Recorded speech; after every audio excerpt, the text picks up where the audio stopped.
طویل عرصے سے نظروں سے اوجھل شاہی قلعہ لاہور کی ابتدائی تعمیر کے متعدد شاندار آثار سامنے آ گئے۔ اکبری دروازے سے ملحقہ آثار کو اکبری پیلس کہا جاتا ہے۔ یہ حصہ لگ بھگ 475 سال پرانا ہے۔ مزید بتائیں گے لاہور سے سہیل قیصر۔ یہ لاہور کے شاہی قلعے کا شاندار اکبری دروازہ ہے جسے 1550 میں شہنشاہ جلال الدین محمد اکبر نے تعمیر کرایا تھا۔ اس سے بالکل ملحقہ یہ چٹیل سی جگہ دکھائی دیتی ہے، لیکن کوئی نہیں جانتا تھا کہ اس کے نیچے بھی تاریخ کے کچھ شاندار آثار موجود ہیں۔ جب اکبری دروازے کی مرمت کے لیے یہاں کھدائی کا کام شروع کیا گیا تو اسی دوران کچھ شاندار تعمیرات سامنے آ گئیں۔ اکبری دور کے جو سٹرکچرز ہیں وہ ملبوں کے اندر دبے ہوئے ہیں اور وہ بظاہر آپ کو نظر نہیں آتے، لیکن ان کی پریزنس ہے بلو دا سٹرکچر۔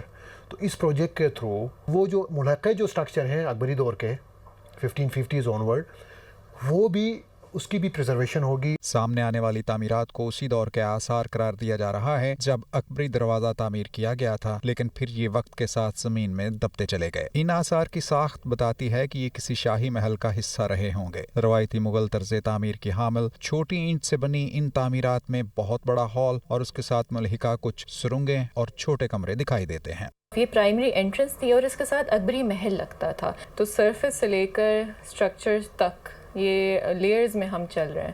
ہم جس طرح لیئرز میں بھی جا رہے ہیں اسی طرح ہمیں وہ چیزیں مل رہی ہیں، چاہے وہ فرش کا ہو، چاہے وہ دیوار کا ہو، چاہے وہ چھت کا ہو، اس طرح ہمیں اور ملی جا رہی ہیں چیزیں۔ ماہرین کے مطابق ان تعمیرات کو لاہور میں ہونے والی مغل تعمیرات کا ابتدائیہ بھی سمجھا جا سکتا ہے۔ جب بھی ماضی کا کوئی نیا نقش ہمارے سامنے آتا ہے تو اپنے ساتھ تاریخ کا پورا ایک دور لے کر آتا ہے۔ اس بات کے واضح امکانات موجود ہیں کہ یہاں سے ابھی تاریخ کے بہت سے در واہ ہونے والے ہیں۔ کیمرامین ذیشان زاہد کے ساتھ سہیل قیصر، دنیا نیوز، لاہور۔